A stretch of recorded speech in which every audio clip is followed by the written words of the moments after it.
A big thanks to Lexar for sponsoring this week's video.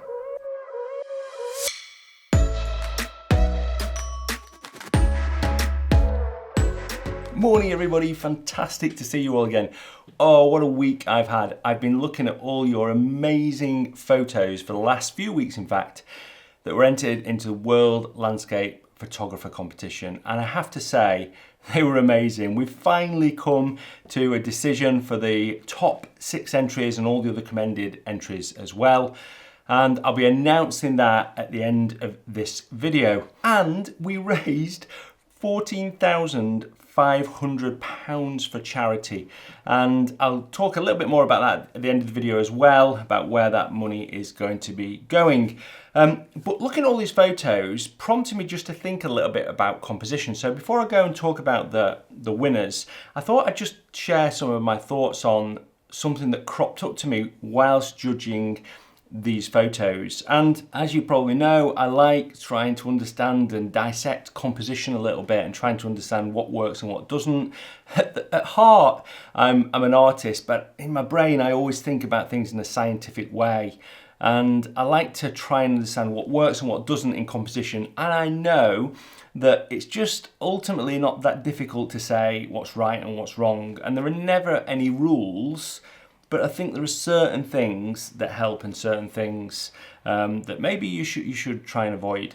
So what I thought I'd do is share one thing that kept coming back to me, and that is how your eyes led through an image, and just how looking through an image can tell the story of an image as well. And there's a few things that popped up, and I want to share a couple of images that actually got commended, and also some of my own images, good and bad, to just explain this a little bit more. So I've got my iPad here, and I thought it'd be good just to show you these shots. So the first thing is, like, if you rest your eye in the middle of the image, where does your eye go in the image? And I think that's a good idea to try on some of your photos. So this is a really old, don't judge me, this is a really old photo from about 20 years ago when I was in Iceland. And I actually thought at the time it was a fantastic photo, but looking back at it now, there are so many issues. So first of all, you usually look at a photo maybe, or if you just rest your eye here, then you can immediately see that your eye is going to go right up here to this top bit here, and then just probably fall out of the image here,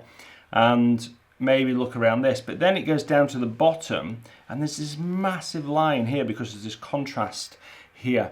And so your eye is either going out at the bottom of the image or out at the top of the image, and the bit in the middle, although slightly interested, isn't super interesting, and it just doesn't work really. Your eye doesn't navigate around the image so much. But if you look at one of my favourite images, and we'll just go on to this one. So this was a photo I took last summer. Then if your eye just rests in the middle here, you can see that probably straight away you'll go to this branch here, but you don't go out of the image. You then probably go in this direction. You might go back down here. There's a line that sort of takes you up there. There's a line through here that takes you there. And then eventually you might sort of land on this little carrot here, which is the thing that I was sort of trying to photograph when I was thinking about this image. I really liked this character here. I felt like he was a man with a stick. And there's lots of lines that are taking you back in. So you get navigated around the shot, and your eye goes around the shot, so you spend longer on the shot. It's more pleasing when you go back to it. And the reason I'm saying this is that I spent a lot of time looking at photos, and some photos have immediate impact, but then when you're looking at them again, you don't find anything new. Some photos I've been looking at, your eye just goes to the edge of the frame, and then it gets lost, or the focus isn't in the right place on the frame. So it's really important to think about where your eye lies on an image. So if we just look at this image here, so this is an image from Steve Marsden, who got commended of this amazing, it looks like a loch in Scotland. There's some amazing leading lines on this image, and obviously they're fairly obvious, but I think they're really nice because they just work really well. So as well as being a beautiful image, there's a line here that takes you in, there's a line here that takes you in, and actually I think there's a line here that takes you in as well. And then these lines here, when you come to them, you actually go towards the middle as well. So you're led to these central trees here, which are just placed off center actually, which I think works quite well as well. So your eye naturally goes towards the middle of the image here, and if you just suddenly go off and wandered around here, you get drawn back into the center of the image, which I think is really, really nice. I really like this. This is one of the commended images. All the commended images and all the other winners as well will be in the link below. Don't go off and jump and see it, just wait to the end of this video, but they are in a link below as well. But leading lines is the obvious thing. What else can you do to lead the viewer through the image? Well, let's have a look at another shot. And this is a shot of mine, actually. So this was a shot from a long time ago. You'll have seen this before if you watch my YouTube videos. I've showed it quite a few times. And it's a good example of leading the eye through by using depth in an image. And you can see here that because you perceive this foreground to be closer to you than the background, then your eye is naturally comes up through the bottom and then leads through to the distance. So when you come back down here, you maybe have a look at some of these hillocks in the grass, your eye naturally goes back up here because you've got that depth due to this foreground going into the distance. And that's fairly basic, but a really good way of using depth. But you can also use luminosity to lead the eye through the image. And I have to admit, when I took this shot, I wasn't thinking about that. But you can see in this shot here, which is Suntree, one of my favorite images of all time, that luminosity plays its part in leading your eye through the image. So if you rest your eye here, then you immediately go to the sun.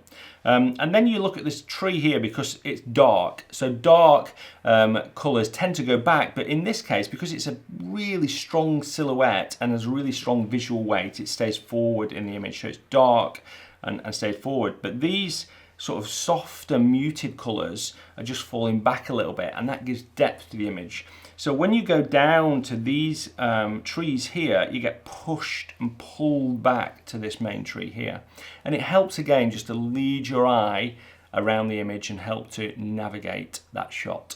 So another thing that you might not think about is horizon lines on an image. So this shot has got quite a few of the different things that I just talked about. So you can see that straight away, this has got a slightly higher horizon line. And what you find in images, if your horizon line is slightly higher in the image, then you're likely to spend a little bit longer on the image. You tend to come into an image like this from the bottom up. And this has got a little bit stronger foreground, so you're going to spend a little bit more time looking around this foreground. It's got quite a strong visual weight here, so you're going to go up to this and probably bounce backwards and forwards. But because of this higher horizon, it means that you spend a little bit longer on this bottom part of the image, which means that you spend longer with the image. So think about that. Where you put your horizon line can definitely affect how you navigate around that shot. Okay, before we go on to the winners, I just wanted to talk about one more thing. This is actually another commended image by John Baker, which was a fantastic image. We really, really like this. It shows and demonstrates visual weight. Visual weight's really important. It could be some stronger colours, or it could be people. And you can see in this case, we've got these people down here. And if you rest your eye here, you might go to the mountain, but you're probably going to go straight to these people down here.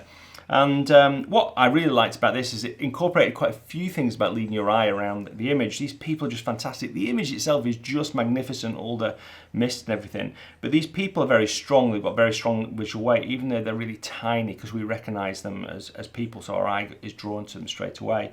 But then your eye goes down here, but then it gets navigated back up to here and then sort of goes round this area, which I think is really, really good and, you know, makes a really strong image. I just wanted to then show two really poor shots of mine from Iceland from 20 years ago again, just to show you how visual weight doesn't work in an image. So you can see this image, we've got this really strong, with very strong, either vertical or horizontal lines, which have got very strong visual weight.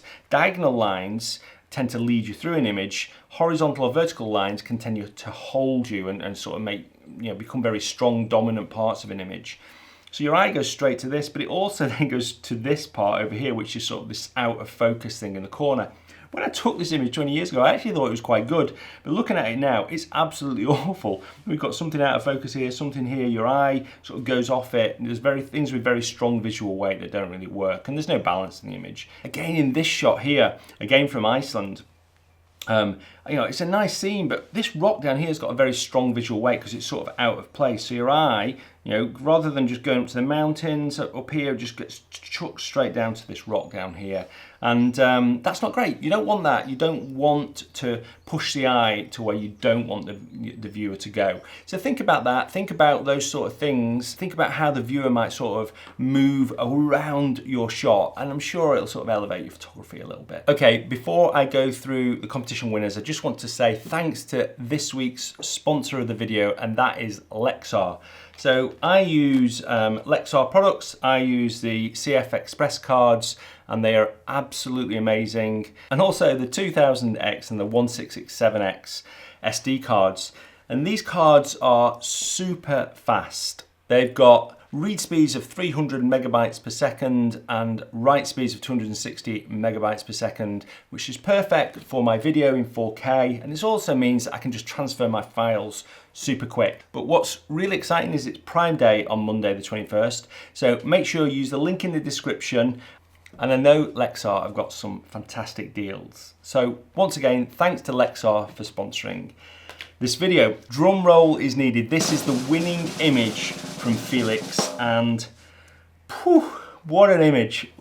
We were blown away by this as judges, yeah, it is something really, really special. It's what a day this must have been to photograph.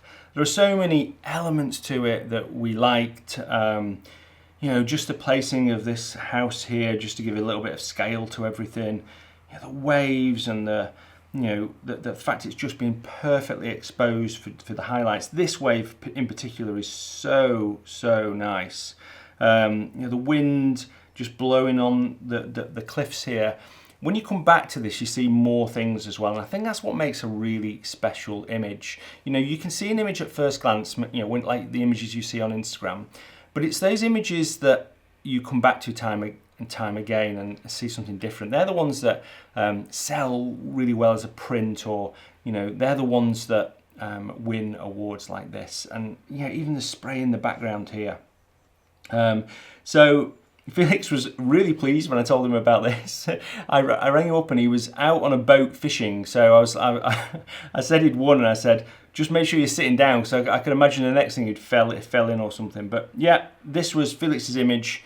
Absolutely fantastic. You can go and have a look at it on the website and see the comments from all the judges and what they thought of it. I'm so proud that people have entered images like this into the World Landscape Photographer competition. So thank you so much. We did raise £14,500 for charity. And that's going to be going to the WWF and Big Blue Ocean Cleanup charity. So again, to find more details of those and to get some video reactions from them about us giving the money to them, you can go and check out the website. Okay, what I want to do now is go through the other winners. Put this amazing image to one side for a second. So second place was this amazing woodland shot from Will Milner. These bluebells here, I just think are really, really interesting, and they're very different. You see a lot of carpeted forests of bluebells. There was a lot of entries like that. They were really good, but this just had something just a little bit special, I felt. There was this tree here and this tree here that sort of almost framed the image. There was a little bit of a hint of bluebell carpeted woodland in the background, and a little bit here as well.